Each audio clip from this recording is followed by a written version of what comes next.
بسم الله الرحمن الرحيم. ألف لام ميم. تلك آيات الكتاب الحكيم، هدى ورحمة للمحسنين الذين يقيمون الصلاة ويؤتون الزكاة وهم بالآخرة هم يوقنون.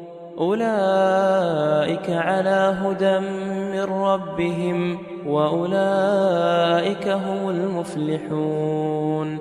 ومن الناس من يشتري لهو الحديث ليضل عن سبيل الله بغير علم ويتخذها هزوا، أولئك لهم عذاب مهين. وإذا تتلى عليه آياتنا ولى مستكبرا كأن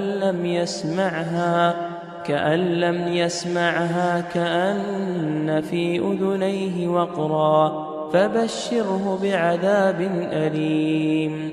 إن الذين آمنوا وعملوا الصالحات لهم جنات النعيم خالدين فيها، وعد الله حقا وهو العزيز الحكيم. خلق السماوات بغير عمد ترونها وألقى في الأرض رواسي أن تميد بكم وبث فيها من كل دابة، وأنزلنا من السماء ماء فأنبتنا فيها من كل زوج كريم.